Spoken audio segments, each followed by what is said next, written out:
하나님의 귀한 말씀 보겠습니다. 이사야 7장 1절에서 4절의 말씀을 한 절씩 교독하시겠습니다.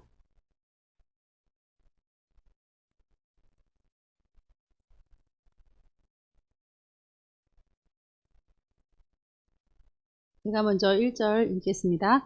우시아의 손자요 요담의 아들인 유다의 아하스 왕 때에 아람의 르신 왕과 르말리아의 아들 이스라엘의 베가 왕이 올라와서 예루살렘을 쳤으나 능히 이기지 못하니라.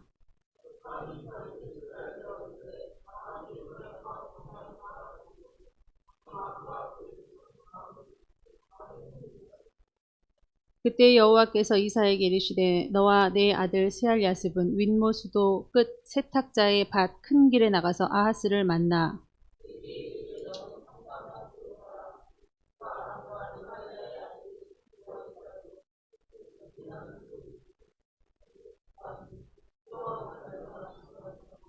아멘. 기도하시겠습니다. 하나님, 우리가 종교성을 가지고 하나님을 섬기느냐 아니면 종교성이 아니라 진리이자 생명이신 하나님을 붙들고야 말겠느냐. 아버지, 단순한 우리의 득심과 열심이 아니라 당연하고 하나님께서 만들어주신 인생이기에 하나님이 작품으로 지으셨기에 또한 하나님의 자녀이자 아내될 우리들이 마땅히 해야 될 본분은 하나님을 신앙하는 것임을 정확히 알게 하여 주시옵소서. 이 시간에 종교성과 혹은 믿음의 열심으로 아버지 주여 신앙생활하는 자들에게 이제 믿음에 거하는 모든 자들로 다 들어오게 하여 주시사 아버지 그 둘이 만나 섞여버린 이때에 악한 자는 악한 자로 선한 자는 선한 자로 더욱이 구분이 되고 있습니다. 우리가 이래도 좋고 저래도 좋고 아버지 하는 것이 아니라 정확한 자리에 있어 거룩한 자들이 다 되게 하여 주시옵소서. 예수님의 이름으로 기도하옵나이다. 아멘. 네, 남유다의 왕 중에서 이 아하스 왕이요 굉장히 악한 왕이었습니다. 얼마나 악한 왕이었냐면 아합 왕보다 아마 뒤지진 않을 거예요. 제일 악한 게 인간이 할 수 있는 제일 악한 짓은 뭐냐면 뭐 여러 가지 성적인 것도 있지만 전 살인 같습니다. 그런데 아들을 혹은 자녀를 불 가운데로 지나가게 했다. 그러니까 인신제사 드렸던 왕이에요. 그러니까 보기기만 하면 이기고 승리하고 그러기만 하면 누구든 사랑하는 자식도 죽일 수 있는 헐리우드 영화도 보면요. 자식을 제물로 많이 바치더라고요. 정말 사랑하는 딸을 과감히 죽여서 어떤 그 위치를 선점하고야 마는데 그런 왕이었습니다. 하나님이 아하스 왕 이뻐할 리가 없죠. 아하스 왕 죽이고 차라리 다른 왕을 세우시는 것이 더 편합니다. 성경에는 그런 사건이 꽤나 있습니다. 노아의 홍수 때도 사람들 다 죽이셨죠. 두 번째, 모세에게 그렇게 말합니다. 첫 번째의 광야 1세대들을 다 죽이겠다. 나는 네 아들에게서 난 자라게야 구원을 이루게 하겠다. 그때 모세가 막습니다. 그러므로 지금 이 아하스는 당연히 죽어야 마땅하고 죽이셔야 할 것 같습니다. 그러나 하나님은 안 죽이실 뿐만 아니라 아하스에게 이김의 승리를 허락해 주십니다. 왜일까요, 여러분? 남유다에게 언약하신 게 뭐죠? 뭐죠? 다윗 왕조, 그 씨를 말리지 않겠다. 왜? 다윗하고 약속했기 때문에. 여러분, 하나님을 잘 섬기면 천대까지 복을 받는데요. 여러분들이 그 주체가 되시기 바랍니다. 지금 필리핀에서부터 와서 믿음의 씨앗이 되어 가족까지 구원하고 싶어하는 그 소망을 가진 동아 정말 잘해야겠죠. 사탄이 얼마나 맹공격하겠습니다. 그렇게 하겠습니까? 그렇죠? 지지 말고 정신 똑바로 차리고 한 방향으로 달려가시기를 축원합니다. 우리 가정에서 나만 믿는다. 괜찮습니다, 여러분. 여러분들이 주춧돌이 되십시오. 저도 저 혼자 교회 다녔었습니다. 아기 때. 여름성경학교. 어머니가 믿음이 있으셨는지 그 시작점은 잘 모르겠지만 전 저 혼자 다녔었어요. 교회 갔다 오면 엄청 두드러 팼습니다. 우리 할머니가. 그래도 저는 하나님이 좋았습니다. 여러분 신앙에 뚝심을 가지시고 미래를 예측할 수가 없어요. 어떻게 될지 전혀 모릅니다. 우리 이정수 집사님 지금 굉장히 좋아지고 계세요. 날이 가면 갈수록 좋아진다는 거 정말 있을 수가 없어요. 왜냐하면 뇌가 굳어지는, 소위 고집이 세지는 이 나이에 어떻게 자기 자신을 되돌아보아 다시 돌아갈 수 있는가. 믿음을 잃지 않았기 때문입니다. 하나님이 더 온전케 하실 줄 믿습니다. 이 아하스가 잘나서가 아니에요. 좋아서가 아닙니다.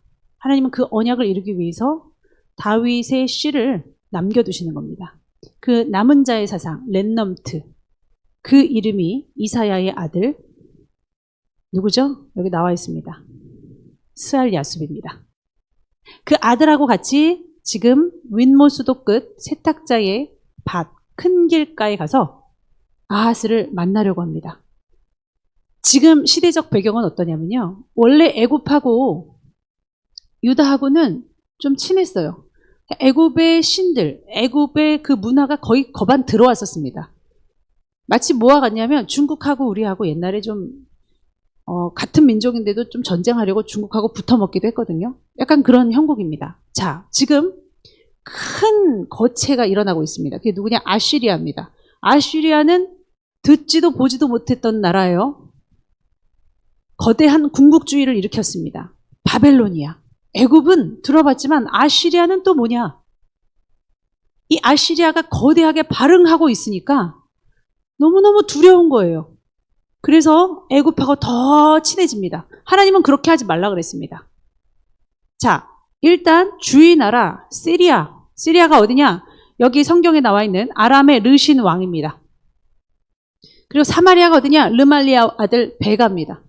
북이스라엘과 사마리아가 일단 연맹을 하고요. 아시리아를 우리가 한번 이렇게 좀 그 압력을 지금 느끼고 있는 거예요. 그러니까 일단 지금 친애굽하고 있고 심지어는 아시리아에게 굽신굽신 거리고 있는 남유다.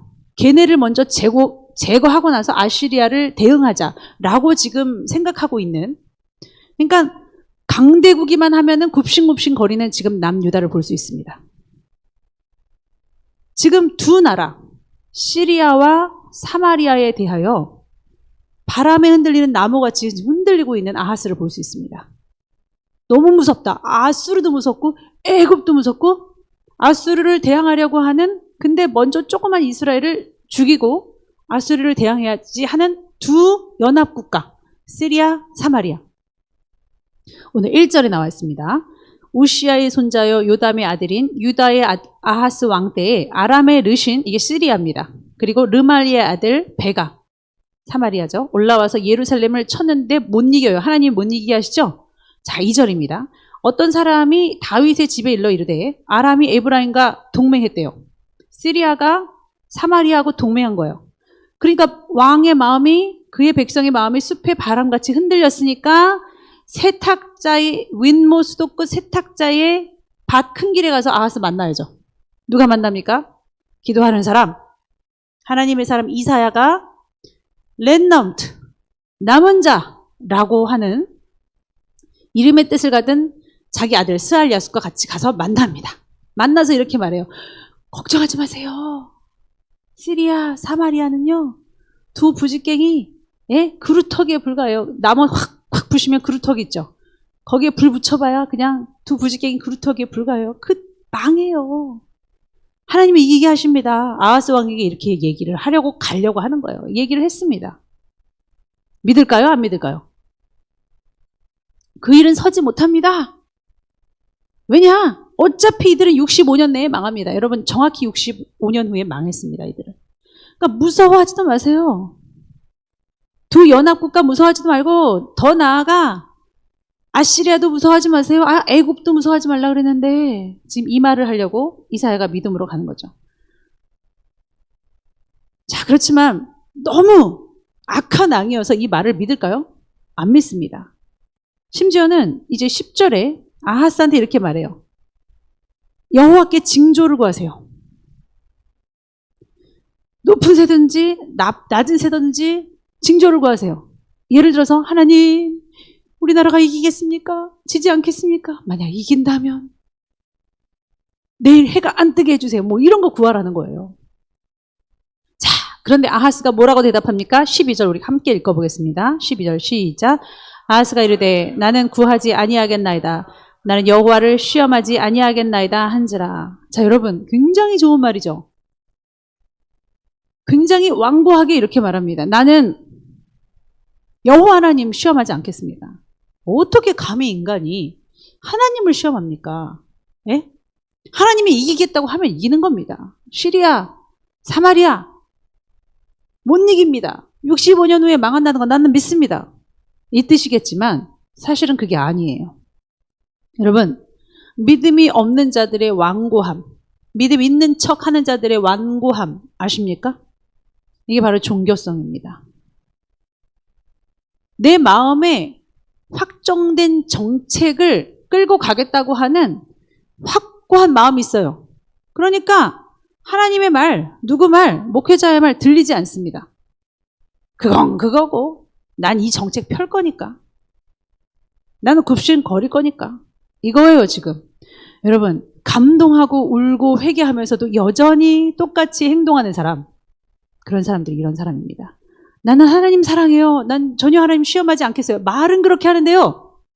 몸과 안과 밖이 맞지 않습니다. 저는 그 사람이 미워서 그러는 게 아니에요. 그러면서 미워하는 짓을 해요.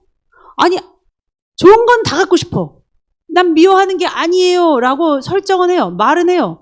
행동은 그렇게 미워하면서 누가 봐도 행동은 미워하는 행동인데 뭐 아니라고 합니까? 자, 미워하고 싶은 마음 직진으로 갑니다. 행동합니다. 그 소욕은 이룹니다. 그런데 이렇게 하면 안 되겠지? 그건 알아요. 양심에 찔려서 미워하는 게 아니에요 라고 말은 합니다. 하나님 속으시겠습니까? 거짓말은 악인에게 필수입니다, 여러분. 그래서 저번 주에 우리가 했던 말 6장 9절에서 10절의 말씀이 굉장히 우리에게 신금을 울려야 됩니다. 뭐죠? 백성에게 이르기를 너희가 듣기는 들어도 깨닫지 못하고 보기는 보아도 알지 못하리라 하여 이 백성의 마음을 둔하게 하라는 거예요. 그렇게 하겠다는 거예요. 왜? 귀가 막히고 그들의 눈이 감기게 하라. 왜? 눈으로 보고 귀로 듣고 마음으로 깨닫고 다시 돌아와 고침을 받을까 하노라 하시기로. 이게 무슨 말이냐? 이사야, 스알 야숲같이 윗모 수도 끝 세탁자의 밭 큰 길가에 만나서 아하스한테 말할지라도 어차피 안 믿어요. 그리고 말해줄 사람도 없습니다. 이사야 나중에 순교해요. 누가 여러분 쫓아다니면서 이거 하지 마세요. 이거 해요. 이게 옳은 길입니다. 언제까지 그럴 것 같습니까? 없습니다, 여러분. 특히나 거지 나사로, 부자와 나사로 천국과 지옥으로 나뉘었을 때 시켜요. 아브라함 보고, 아니, 저 거지 보고 우리 형제들한테 가서 예를 들어서 전도하게 해주세요. 예? 그렇게 말을 해요. 근데 뭐라 그러냐면 아브라함이 살아서 형제들한테 가서 짠 하고 나타나서 하나님의 말씀 진짜예요. 믿으세요. 이래도 안 믿는 사람은 안 믿는다는 거예요. 여러분 안 믿고 싶으면 안 믿는 거예요. 아하스도 안 믿고 싶은 거예요. 지금 그 위대한 이사야가 말을 하든 스알 야숲과 같이 함께 와서 말을 하든 하나님의 65년간의 그 계획을 말을 하든 안 믿고 싶은 거예요. 그래서 귀가 트이고 눈이 트이는 거 원치 않으세요. 그들이 믿어지는 거 원치 않으세요. 어차피 고집대로 할 거기 때문에.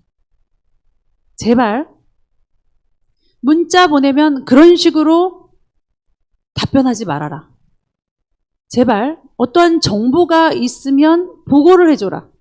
예를 들어서 여러분 영상부에 제가 설교를 했는데 정부에서 싫은 설교였나 보죠. 싹 내렸어요. 그러면 그거 저한테 보고해야 됩니까? 안 해야 됩니까? 해야 되죠. 그 바보가 아닌 바에 그거 관리하는 사람이 당연히 저한테 보고하죠. 안 해요. 왜 안 할까요? 원래 안 하는 사람이에요. 릴레이션십이 없어요. 사람을 그냥 소 닭 보듯 하고 지나가는 사람이에요. 제발 인사 좀 해라. 저는 하나님을 사랑해요. 하나님이 저를 사랑할 거예요. 맨날 맨날 그 관심에 있고 그 종교성은 있는데 사랑하면 뭐 어떡할 건데요, 여러분? 예? 누가 나를 신임하면 어떡할 건데요? 어쩔 건데요? 여러분이 사랑하려는 마음을 확정하면 하는 거예요. 환경이 그게 아니어도 하는 거예요. 내가 바뀌기로 다짐하면 하는 겁니다. 상처만 받으려는 사람, 잔거짓말이 너무 많아. 그런 사람들 어떻게 하면 좋습니까? 희생이 없어서요. 최근에도 안 사실이지만 젊은 날을 어떻게 보냈는지, 예? 계속 자기밖에 몰라서 사진 찍어달래요, 사진. 사진에 아주 목이 맸습니다. 그럼 자기도 찍어줄 줄 알아야 되잖아요. 아주 계속 질려버리게 계속 사진 찍어달래요, 사진. 계속 예쁜 포즈는 나이에 맞지 않게 그렇게 지고 다니면서 눈치가 없어요. 품위가 없습니다. 단정함이 없어요. 그래서 이제 좀 그만 찍었으면 좋겠다라고 자매가 부탁을 하니까 그때부터는 징계가 들어가는 거예요. 냉혹해지고 마음대로 해. 안 찍어준다며. 여러분 이게 뭡니까? 예? 꾸준히 하나님은 사랑하는데 꾸준히 하나님 말씀대로 사랑을 실천하겠다고 말은 하는데 뒤에서는 그러고 있어요. 집에 가서 청소 안 합니다. 자기 할 일 안 합니다. 여기 젊은이들이요, 중고등부들이요, 이제 목표를 가지고 공부를 하고 있는 줄 알아요. 근데 여러분의 삶은 열심이지 않고 인성을 기르려고 노력하지도 않고 무슨 책망만 하면 그렇게 슬퍼하고 변화가 없으면서 철에 맨날 나오면 뭐합니까? 변화가 먼저인 줄 믿습니다. 수영이 변화가 안 돼요. 그래도 하나님은 버리시지 않죠. 안 버린다고 해서 대단해서가 아닙니다. 뭔가 선하고 좋은 것이 있어서가 아니에요. 하나님이 약속하셨기 때문입니다. 그래서 고집스럽게 자기의 형태를 밀고 나가면서 믿음의 말은 하는 사람. 저도 그런 사람이었죠. 지금도 그러고 있는지도 모르겠습니다. 그러니까 내가 나를 모르기 때문에 늘 여러분 두려워하는 마음으로 여러분을 단장하십시오. 청년들은 남녀의 구분을 확실하게 하십시오. 제가 스킨십 못하게 합니다. 터치 못하게 합니다. 왜 그런지 아세요? 덕이 없어요. 예? 어른들은 덕이 있어서 이평산 사님이 저 막 어깨 주무르지 않죠? 제 손 쭈물떡거리지 않죠? 제가 김상보 장로님 친구예요. 무릎에 앉지 않죠? 옆에 막 앉으면서 팔짱 끼지 않죠? 그거 해도 됩니다. 안 해요. 근데 청년들, 중고등부들은 그 선이 없을 수가 있어요. 특히 2세대들은. 그래서 제가 잔소리 많이 합니다. 연인들은 티 안 나게 합니다, 제가. 여기서 꽁냥꽁냥, 저기서 꽁냥꽁냥. 서로 나란히 앉아가지고 예배 시간이 얼마나 그 스릴 넘치는 시간인지 모릅니다. 아멘 아멘 하면서 뭔가 거룩해지는 것 같은데 약간 어떤 성적 매력도 느끼면서 약간 손도 꽉 잡으면서 그런 거 많이 합니다, 교회에. 그러면 솔로인 친구들은 굉장히 마음이 허탄해요. 나도 저거 해야지. 연인 생기면 나도 저거 해야지. 굉장히 흉합니다, 여러분. 뭐를 몰라? 예의를 몰라요. 염치와 정절로 단장하라 그랬습니다. 그걸 몰라요. 그래서 선이 없습니다. 그래서 제가 그러지 않기를 굉장히 많이 독려하고 있습니다. 그래서 우리 교회는 누가 짝꿍인지도 몰라요. 덕이 있는 겁니다. 어떤 친구는 4명이서 예를 들어서 한 쌍이 제 부목사실에 있어요. 지금은 안 그러는데 먼저 교회에서 그랬죠. 3층에 2명이 사귀고 있어요. 그 남자들이 앉았는데 그 2명이 그 여자친구가 그 남자한테 그렇게 스킨십을 해대요. 뭐 어떻게 될지 막 그냥 민망한 거예요. 그래서 둘이 나왔다고 그러더라고요. 결국은 둘이만 남았습니다. 문 닫아줬죠. 잘하는 겁니까, 여러분? 네? 잘하는 거예요? 덕이 없어서 그렇습니다. 젊은이들은 젊은이들의 눈치와 그리고 염치와 정절과 예의가 있어야 됩니다. 어른들은 어른답게 지금 하고 있습니다. 청년들 다시 한번 말씀드리니 조심하십시오. 중고등부도 마찬가지입니다. 잠잘 때 남녀 확실히 나눠서 자고 어디서나 막 뒹굴면서 누워있지 말고 누워있는 사람 계속 누워있어요. 집에서 밤에 잠 안 잡니까? 그러니까 어쩌다 한 번은 괜찮은데 그런 것들 굉장히 정신력이 없어 보이죠. 차라리 하나님을 믿는 마음이 있으면 처절한 마음이 있으면 몸부림을 쳐야 돼요. 그런데 아하스는 몸부림치지 않고 오히려 그보다는 확고한 말로 자기 고집대로 하고 겉은 믿음의 말을 합니다. 우리는 이렇게 이중적인 삶을 살지 말아서 하나님 앞에 올곧이 드려지는 우리의 삶이 되기를 축원합니다. 기도하겠습니다. 하나님, 우리가 이 7장을 다 읽어보지 못했지만 보라 처녀가 잉태하여 아들을 낳을 것이요 그 이름을 임마누엘이라 하리라. 이쁘지도 않은 왕, 이 더럽고 추악한 악한 왕에게 이 예언까지 하고야 맙니다. 임마누엘은 예수 그리스도를 뜻하는데 아버지, 장차 오실 메시아까지 예언되어 있는 이 위대한 순간에 이 아들의 마음은 완고함이 있습니다. 처절하지 않습니다. 아버지 금식하거나 혹은 베옷을 입거나 죄를 뒤집어 쓰는 일이 없습니다. 작정기도 하지 않습니다. 우리가 과연 변화받으려고 하는 자들이 어떠한 행동을 하고 있는지를 보면 알 수 있습니다. 똑같습니다. 변하지 않습니다. 그렇게 회개하지 아니하는 말만 회개하는 자들 되지 않게 도와 주시옵소서. 예수님의 이름으로 기도하옵나이다. 아멘.